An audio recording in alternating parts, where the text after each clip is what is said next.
not sure what the protocol is for a lecture recital as far as bowing when you come out, because I'm not going to play for a little while. But thank you all for coming to join me. I'm really happy to see so many of you here. I mean, this is fantastic. Especially thank you for joining me on what is one of the best days we've had so far this year in Laramie on a Friday evening. I mean, it really means a lot that you've taken a substantial portion of your time, an hour on a Friday night, to come listen to me rant and talk about trumpet and trumpet pedagogy.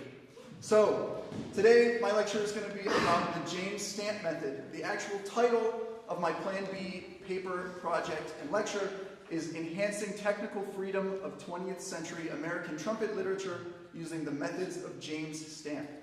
So just a little bit about James Stamp.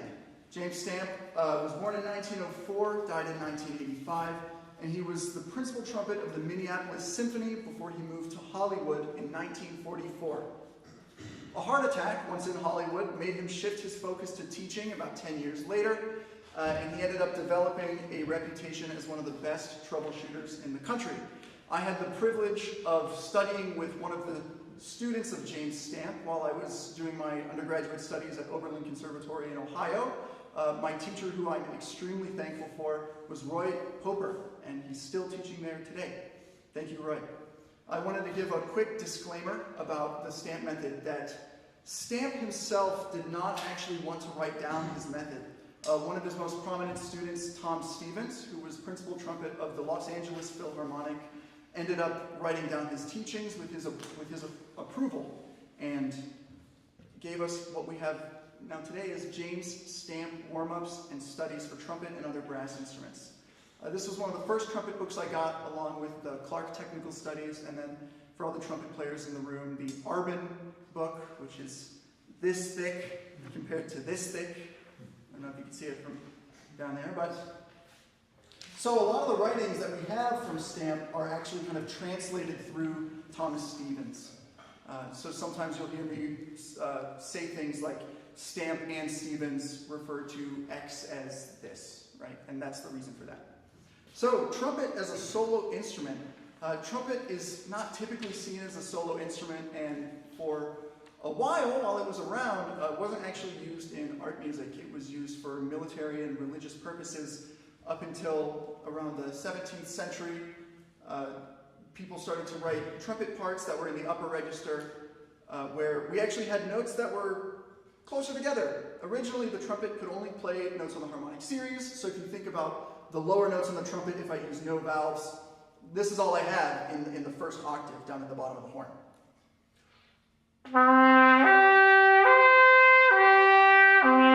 And if you notice, as I go higher up, the notes are going to get closer together.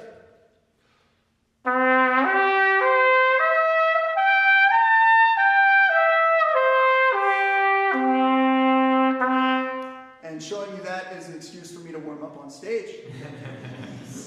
So, the methods of James Stamp, I like to think, and my research tries to show, that by studying through the ideas and concepts of James Stamp and using the exercises that have been written down, the trumpet can be closer and closer seen as a solo instrument. And that's what I'm hoping to show you today. So navigating the instrument can be a challenge at times. I know I struggled for a really long time, especially for my first 2 years of my bachelor's degree, just navigating the plumbing. I mean, it really is what you see. It's just metal with a couple slides, and slides add tubing. You get to play lower notes. That's just a quick breakdown of this thing, right? I'm going to talk about three main concepts about producing sounds on the trumpet. One being tone production, actually generating a sound that is enjoyable to listen to. If you've ever heard a 6th grade or 5th grade trumpet player, it's not always the most enjoyable instrument to listen to. So tone production, articulation, the way we tone notes and separate notes for clarity, and flexibility, moving around the instrument. So for tone production, according to Charles Collin, a well-known trumpet pedagogue, wind is the key to the trumpet. It is a wind instrument, even though a lot of people call it a brass instrument. I like to call it a brass wind instrument. It's extremely important to know that wind is what generates sound on this thing. What wind does is it creates a vibration through your lips. So instead of actually clamping your lips into the mouthpiece and getting a sound like this, I'm simply sighing into the trumpet and allowing my lips to vibrate. Much more enjoyable to listen to, at least in my opinion. An uninhibited vibration of the lips is what creates a rich spectrum of sound that you can then manipulate and move between different pitches. Shifting the notes out of center, which is what we call telegraphing, inhibits the vibration and it impacts sound and flexibility. So two terms that I just used there were playing in the center and telegraphing. Playing in the center is the ability to play each note where the trumpet resonates the best. So I'm going to play just a concert C, and I'm going to move up and down, and I want you to try to listen to the quality of the sound. Not particularly the pitch, but the quality of the sound, the tone, the color.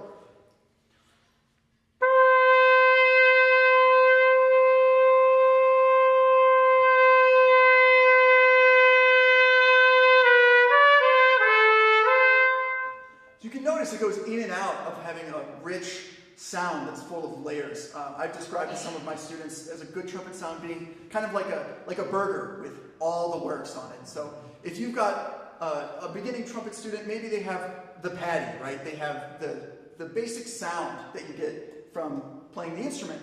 Now if you want a really rich, wide spectrum of sound, we're going to need layers. So I like to think of the lettuce and the tomato and the pickles and onions and whatever else you put on the burger. I don't know, anchovies, who would do that? I don't know. But multiple layers, right? So that you can have something that's interesting to listen to, something that if you heard it from across the building, your ear is drawn to that sound. And that's what we're always striving for when we're creating sounds with the trumpet. So telegraphing is when we move out of the center of the pitch too soon. If I play a C major scale, starting at the top and coming down, and I pull the note down while I play, there's a sort of flatness to the sound, a deadness to the sound. Not flat by pitch, but flat by quality. So what I'm going to do is play the scale, and I'm going to think down while I'm playing down, and assume that the low note is lower.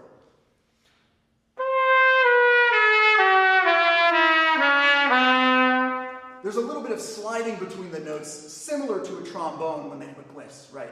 Now, what I want it to sound like, and what I think really good trumpet playing is like, is playing keys on a keyboard, each note slotting center to center without sliding between the notes, without telegraphing.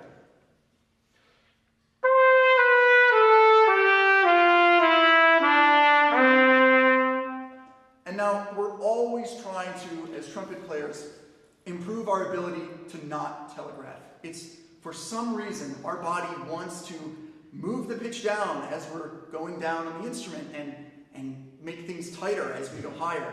And we really need to try to avoid that, otherwise our lips are going to get too involved and we're going to be inhibiting the vibration, making moving notes more difficult and making the sound harder to produce. So now quickly moving to articulation. Articulation is the use of the tongue to briefly stop the air as you're producing a sound. So this is an articulation.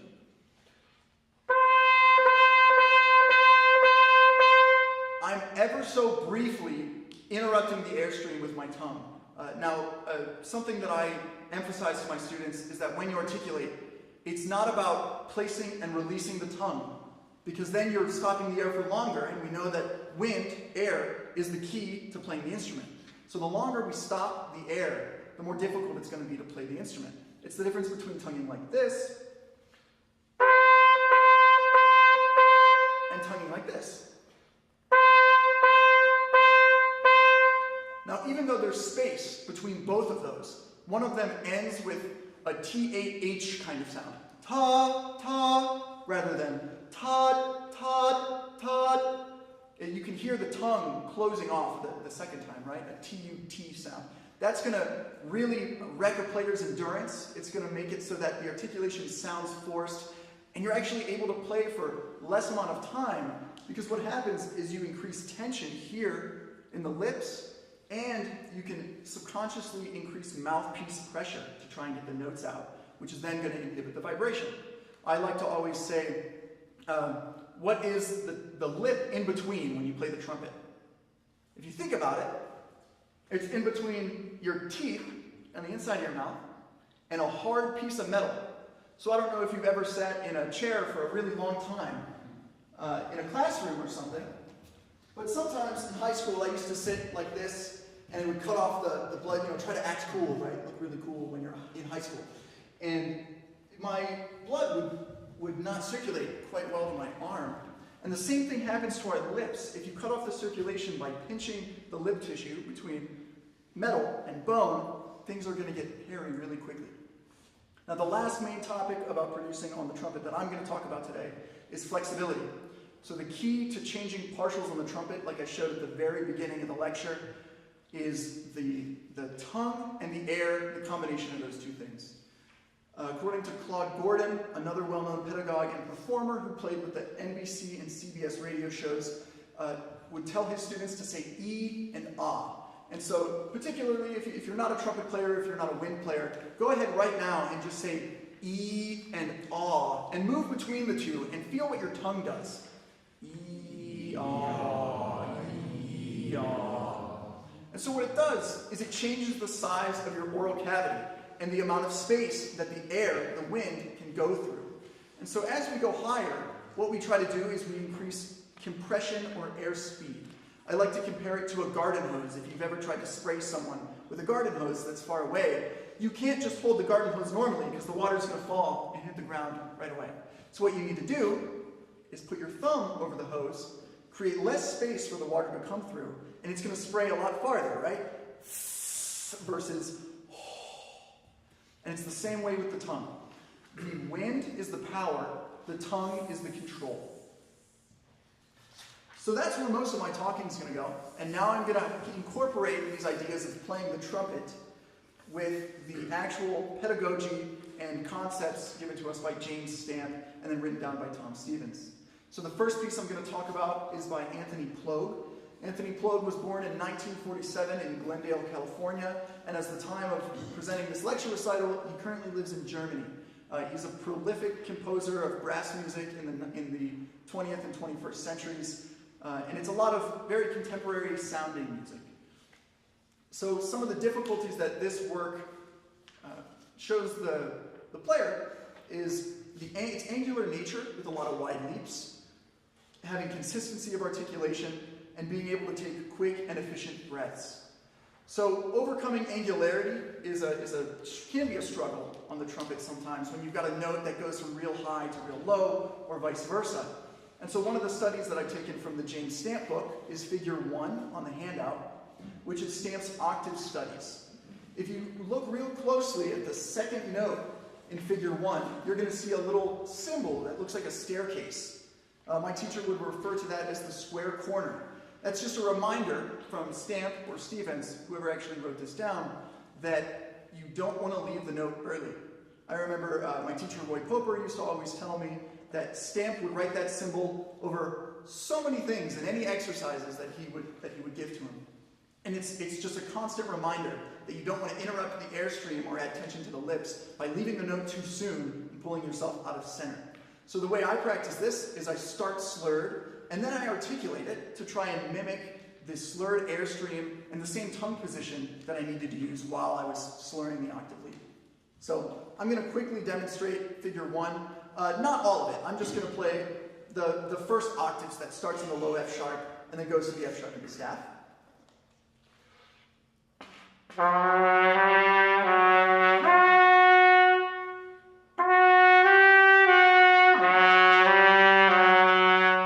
And you can add variations to these exercises too. The key is to not leave the note early. So as far as consistency of articulation goes, it's a skill that we all need to build on the trumpet. And it can create really interesting effects, especially when you can get a really crisp pop at the front of the note. So if you look at figure 2 and the word instructions that are there, you can see that at the breath symbol, what was written in the James Stamp warm-up book, is to say up at the end of the breath. So what that does is it creates a full seal of the embouchure so that when you go to attack, you don't have fuzz at the beginning of the note like this. There's a late start, and you hear this sound at the beginning. Whenever you're able to create a full seal and the air is ready to go, you'll get a nice pop at the front of the note. And we'll see if I can demonstrate the first time. No air at the beginning, and if you listen really closely, you can actually hear me saying up. I like to think hope It helps me get a nice open breath and then still create the seal at the end. And being able to do that consistently not only gives a great first impression when you're in an audition setting, the first note that they hear has a really nice, crisp articulation to it, but when you need to play a piece like Postcards, where it's a lot of repeated notes over and over, the consistency of articulation is crucial to the style of the piece. A quick and efficient breath is the final difficult challenge of Postcards. So you probably won't be able to see from here. I didn't want to print off a bunch of extra handouts. But for a piece like this, on this first page, there's one breath the whole time. And so I have to be able to, as a performer, take a really quick and efficient breath while playing for an entire page without stopping. And that's something that the exercise in Figure 2 is really useful for. I don't think I've said this yet. Figure 2 is from the James Stamp book. It is the quick breath exercise. It encourages a quick breath and consistency of articulation. Doing this exercise can help a performer be more comfortable in situations where the horn is on the face for a long time and you have to continue to take in air without actually having time to take the horn off. So, now I'm going to perform the Postcards 1 by Anthony Plogue. It's about a minute long, and you'll see all the concepts that I just spoke about in action here.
As you can tell, there's not a lot of time to get the horn off the face.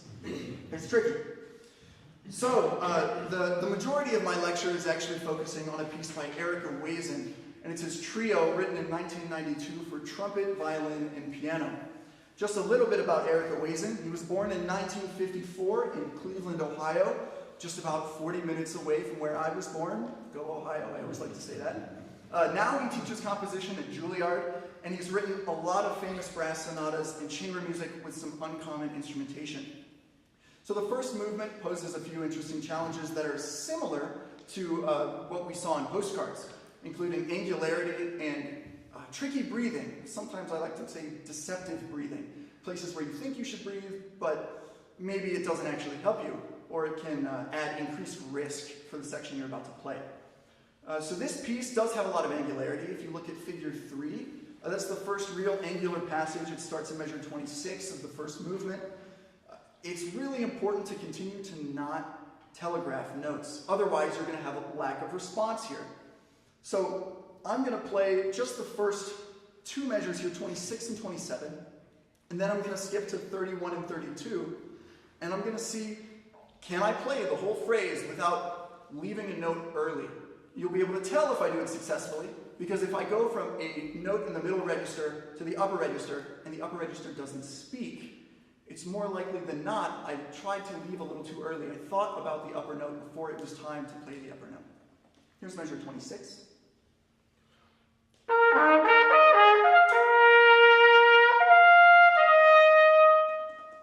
All right? Yeah, just short demonstrations here. Measure 31 and 32. Same idea. It's moving all around the instrument, and you've really got to make sure that each note is being placed, hearing the note and blowing to the center of each note.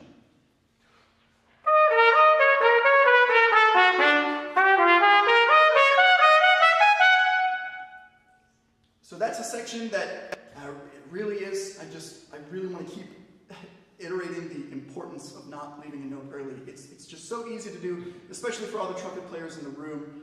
If you've studied with me, like I see a few of you here, you know that I harp on that all the time.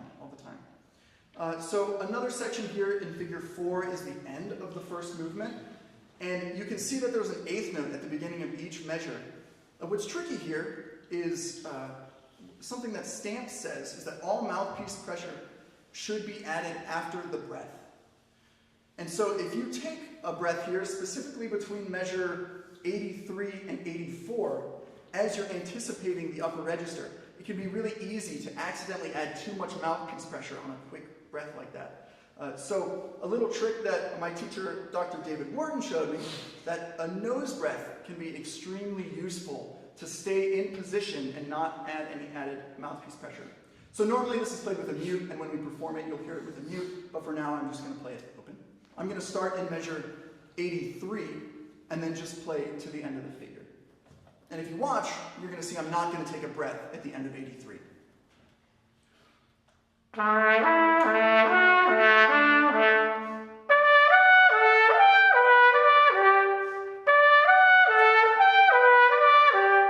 And so I'm already in position, rather than risking the chance of taking the trumpet off my face and then bringing it back and pinning down that top lip, getting a late start, or the upper note's not coming out at all.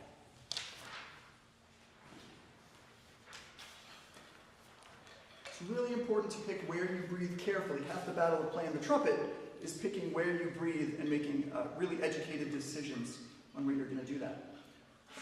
And so now, to showcase some of these topics that I've talked about in the first movement, I would like to welcome Giovanni Volpi on violin and Augusto Barbieri on piano to perform the first movement of Ewazen's Trio for trumpet, violin, and piano.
a lot of fun with this, especially with the uncommon instrumentation. It's a great challenge to be able to play with violin, which we actually thought the balance would be more of an issue, but from what we've heard, it's okay. You guys can hear the violin over this loud piece of metal?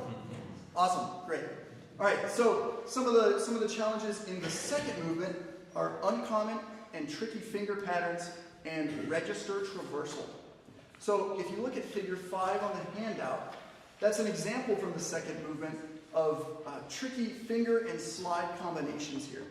So just a little bit about the third valve slide is that when the trumpet is constructed, there are certain notes that are naturally pretty out of tune without changing anything. So if I play a C sharp, a low C sharp, without moving any slide, it sounds like this.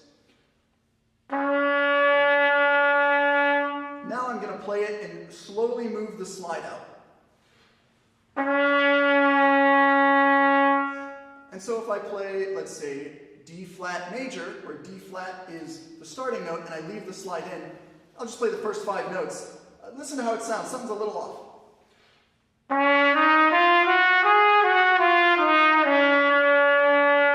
Versus.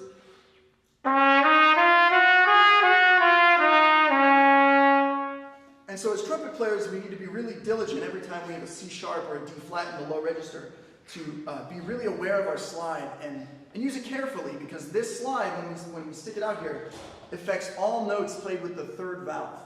And so in figure 5, the 4th written note, the D flat in measure 83, you need to use slide for it, otherwise it's going to be really sharp. But 3 notes later, the low written A flat, if I leave the slide out, that A flat is terribly low, terribly low. So at the speed that the second movement is, I've got to be really quick and diligent about my slide usage here. I've got to kick it out for each D flat and then bring it back in for the A flat. And some of the exercises from the stamp method, including figure 6. Figure 6 is stamp's concentration study. This is just one of the examples. It's a whole page of different kinds of scales. And something like this is great practice for being able to use the third valve slide. I'll just play the first line of figure 6 here.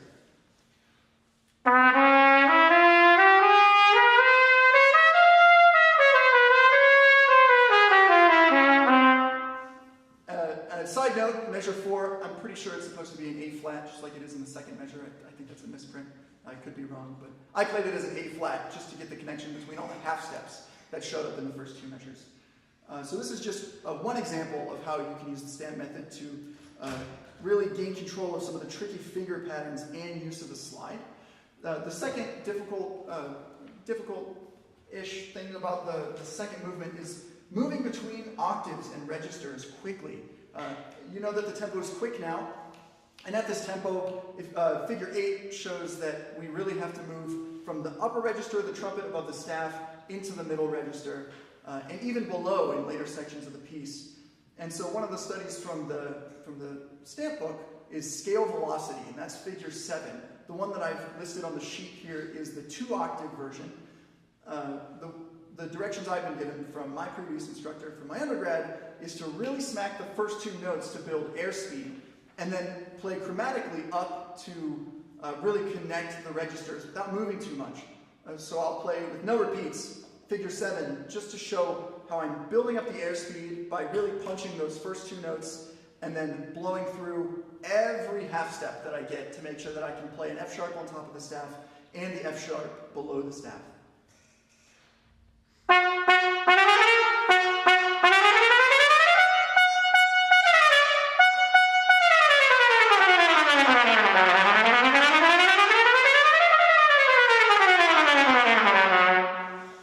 And it's a lot to do on one breath. So thank you. So combining studies like this and studies like figure 6 can allow you to move between registers in all different kinds of patterns using just half steps, just whole steps, a combination of a bunch of different intervals. And so now I'd like to perform for you with Giovanna and Augusto again the second movement of Owazin's trio, so that you can hear all the moving around the registers and trying to make the trumpet sound easy. fine to make a trumpet sound music.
about the third movement, which is the final movement we're going to perform for you today.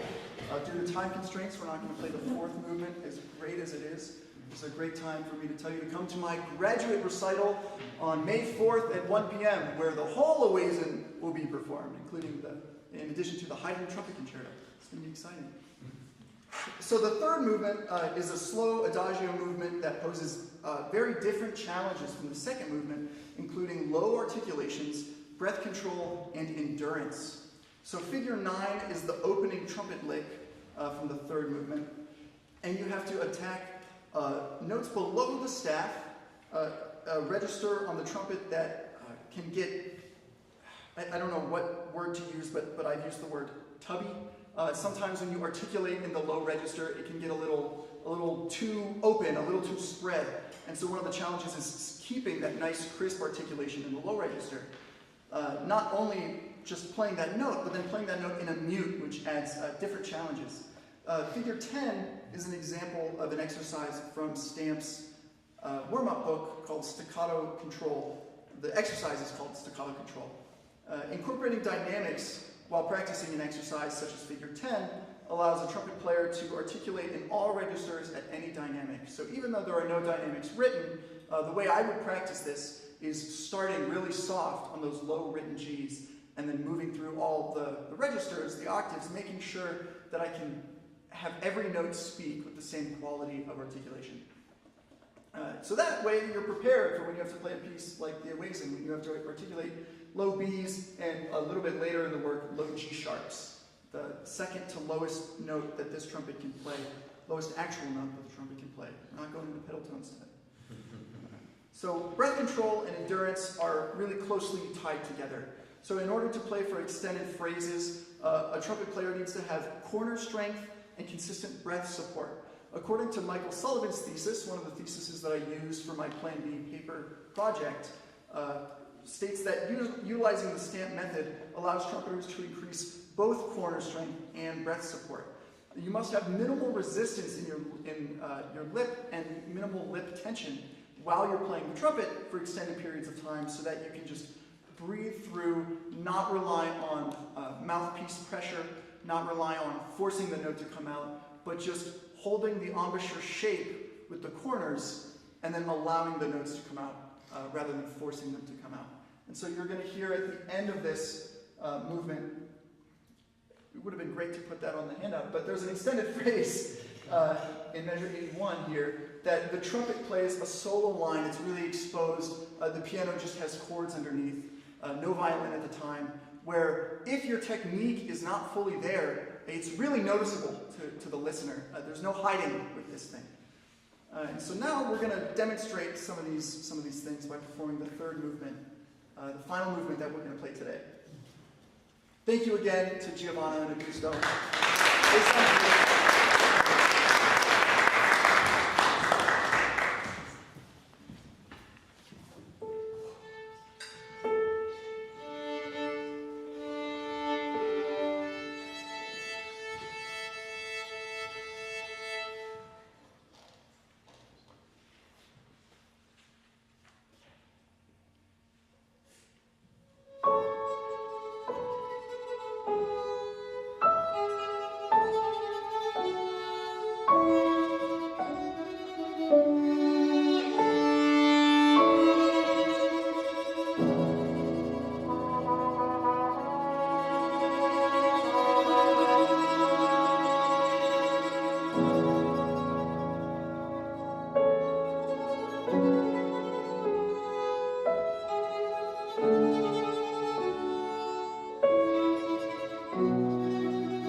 round of applause for those two. Thanks for coming out.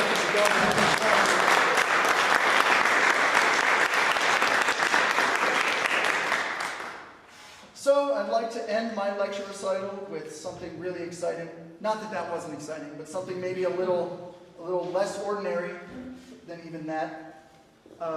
Just my closing remarks about the stamp method is that I truly believe, and hopefully my research shows, that the stamp method can adequately bolster the fundamental skills of trumpet playing, including efficient tone production, articulation, breathing, flexibility, breath control, and register traversal.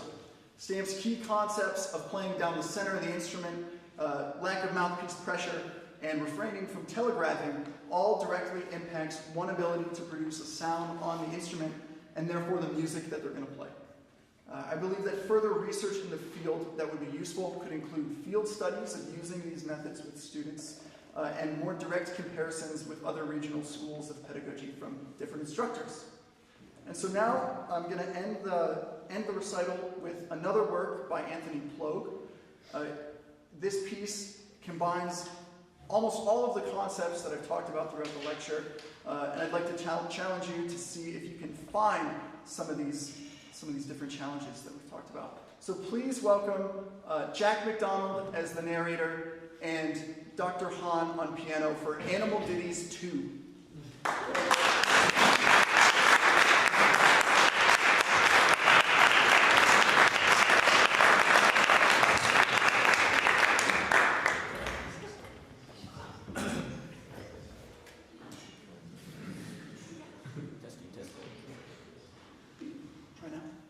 Testing, check 1, 2.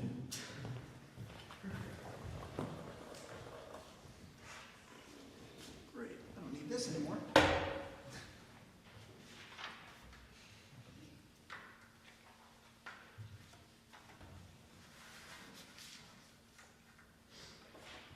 I get a B flat for this one?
My friends all know that I am shy, but the chipmunk is twice as shy as I.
of canaries never varies.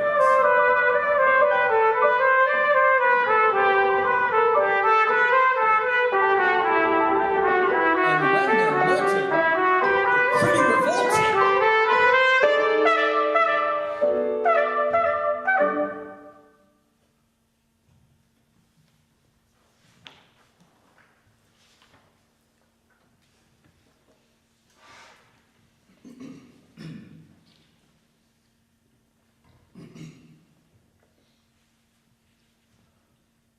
Moose makes me think of caribou, and caribou of moose.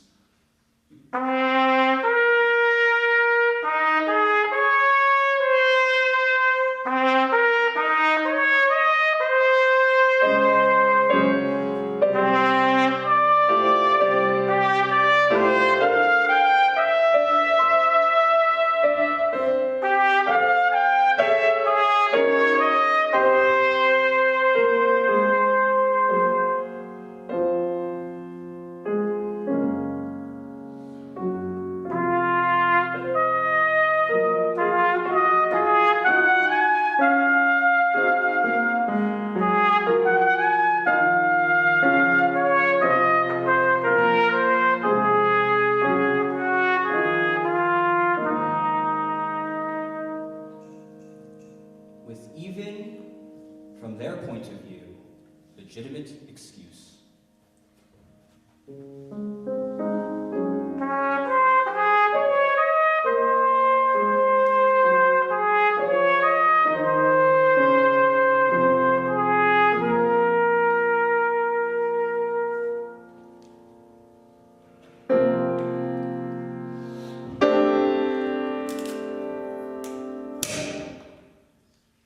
Why then? When I think of elk, then I would think of roaring smoke.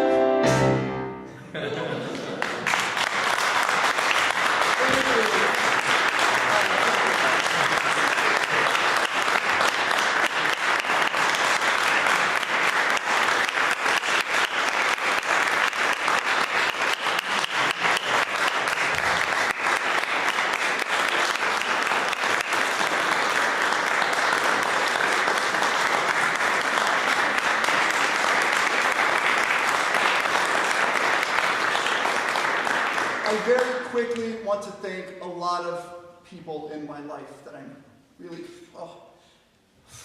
whoa, sorry, I didn't expect that. I'm really grateful for. Jeez, okay, sorry.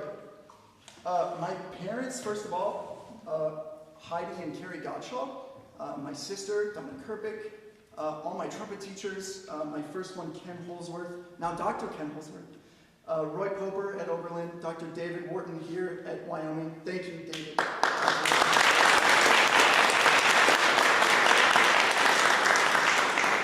I really want to thank all my friends, especially those that performed on the recital. Thank you, Augusto. Thank you, Jack. Thank you, Dr. Hahn. Very special thank you to Kibana.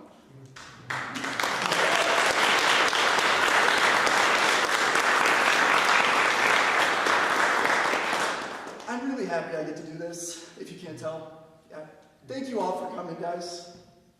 It's great. That's it.